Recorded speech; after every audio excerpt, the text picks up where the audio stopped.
আসসালামু আলাইকুম। Hi everyone, কেমন আছো তোমরা সবাই? আশা করছি সবাই খুব ভালো আছো, আমিও খুব ভালো আছি। আসসালামু আলাইকুম। হাই এভরিওয়ান, কেমন আছো তোমরা সবাই? আশা করছি সবাই খুব ভালো আছো, আমিও খুব ভালো আছি। তোমরা হয়তো ভাবছো এত জঙ্গলের মাঝখান দিয়ে কোথায় যাচ্ছি। হ্যাঁ, সেদিন আমাদের ডেস্টিনেশনটা একটা নতুন জায়গা ছিল।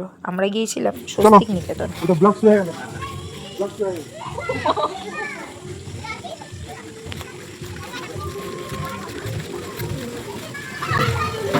তুমি কি উড়তে উঠতে এলে না কি বলো দেখি?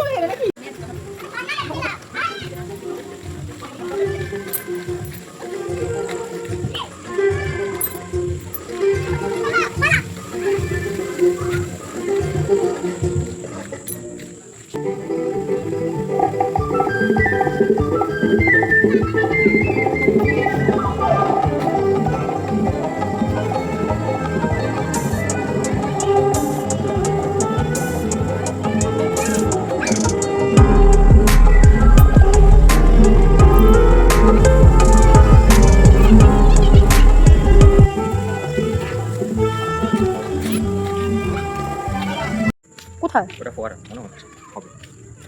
কোনটাতে উঠবে ও? তুমি যে বললে ওই তো রক ক্লাইম্বিং। ওই দেখো। ও আচ্ছা আচ্ছা, এরকম করা আছে। কোথায় করা? ওই তো এটা দেখতে পাচ্ছ না, পায়ে সব কটাকে তুলবো। আজকে তো হবে না, এখানে নিশ্চয়ই গাইড থাকে কেউ। সত্যি আমরা সাহারা মরুভূমিতে এসে গেছি। হয়ে গেলে খুব ভালো। হ্যাঁ, ওয়েদারটা আজকে দুপুরের পর পর্যন্ত যেমন ছিল না আজ সিরিয়াসলি আজকে ওয়েদারটা আমরা থাকতে বৃষ্টিটা না পড়তো তাহলে ঠিকই ছিল। অঙ্কিতা দি, আজকে দুপুর পর্যন্ত যে ওয়েদার ছিল মনে হচ্ছিল যে আমরা আজকে চলে এসেছি। সাহারাতে চলে এসেছি বলতে হতো যদি দুপুরবেলা আসতাম। ছোট দেখো ওখানে কিছু একটা ছিল মনে হয় বড়।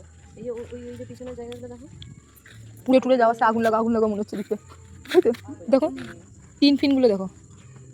ফার্স্ট টাইম আমরা গিয়েছিলাম স্বস্তিক নিকেতন। আর জায়গাটা অনেকটা স্পেস, অনেকটা এরিয়া নিয়ে করা। আর সেই তুলনায় এখনও লোকের মুখে মুখে হয়তো তেমনভাবে জানাজানি হয়নি যে খুব বেশি ক্রাউড এমন নয়। বাট হ্যাঁ, আমরা যা যা খেয়েছিলাম এতটুকু বলতে পারি, প্রত্যেকটা জিনিস ছিল টিঙ্গো। টিঙ্গো মিন্স হচ্ছে ফ্রেশ। এটা হচ্ছে একটা কোড ল্যাঙ্গুয়েজ ফুড ইন্ডাস্ট্রিতে। যেহেতু আমি ফুড ইন্ডাস্ট্রিতে ছিলাম তার জন্য মুখ থেকে বেরিয়ে গেল, তাই তোমাদের শেয়ার করলাম। এইখানে রক ক্লাইম্বিং করার জন্য একটা স্পেস করা আছে। স্যাফানের চোখ পড়তেই ওকে তো আর আটকানো যাবে না এই সমস্ত জিনিস থেকে। ও ওর নিজের কাজে ব্যস্ত হয়ে পড়লো। আলটিমেটলি সেদিন ছিল রঘুদার বার্থডে, আর ফাইনালি কেক ইজ হেয়ার। বার্থডেটা সেলিব্রেট হতে চলেছে। আমরা প্রচুর এনজয় করেছিলাম, প্রচুর হাসাহাসি আর কি সবটাই ছিল।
যেহেতু অনেকদিন পরে ব্লগটা এডিট করছি, তোমাদের প্রথমেই বললাম এক্স্যাক্ট মনে নেই যে আমরা কি কি অর্ডার দিয়েছি। তবে স্ন্যাক্স হোক বা মেন কোর্স, প্রত্যেকটা আইটেম ছিল very good. Quality and quantity দুটোই খুব ভালো ছিল। যদি কেউ ইন্টারেস্টেড থাকো যে ওখানে কি কি মেনু আছে বা কিছু, আমি তার জন্য যেমন অলওয়েজ আমি মেনু শেয়ার করি প্রত্যেকটা রেস্টুরেন্টের, এখানেও আমি তোমাদের সাথে মেনু শেয়ার করলাম, তোমরা দেখে নিতে পারো। তবে হ্যাঁ, আমি অ্যাজ আ প্যারেন্ট এটাও বলতে পারি যে তোমরা যদি বাচ্চাদের নিয়ে ওখানে যাও তাড়াতাড়ি যাওয়ার চেষ্টা করো। যদি গ্রুপের সাথে থাকো দেন গুড, আদারওয়াইজ তোমরা তাড়াতাড়ি যেও, কারণ অনেকটা ভেতরে আর পুরো রাস্তাটা টোটালি অন্ধকার।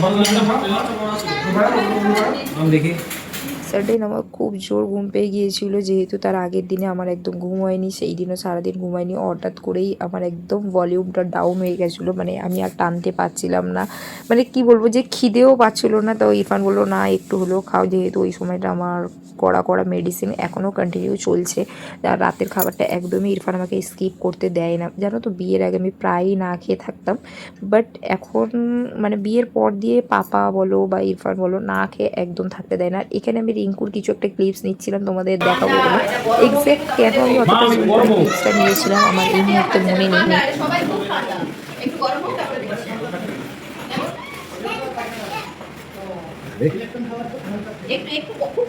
ফাইনালি সেলিব্রেশন শেষ করে আমরা যখন ওখান থেকে বেরোই অলমোস্ট 11:30 ক্রস করে গিয়েছে। রাস্তাঘাট দেখে তোমরা বুঝতেই পারছো একটা মানুষ দেখতে পাবে না, মানে একটাও কুকুর ছিল না রাস্তায়। অনেকটা আসার পরে আমরা কুকুর দেখতে পেয়েছিলাম। হ্যাঁ, আমার অন্ধকার রাস্তা দিয়ে যাতায়াত করতে কোনো ভয় নেই, তবুও যেহেতু বাচ্চার সাথে থাকা, তাই আর কি তোমাদের বললাম যে বাচ্চা নিয়ে গেলে তোমরা তাড়াতাড়ি যেও। কিছু মিলিয়ে মিশে সন্ধ্যাটা খুব ভালো কাটিয়েছিলাম। তোমাদের যদি কিছু ভালো লেগে থাকে এই ভিডিওতে, please to like, comment, share and subscribe.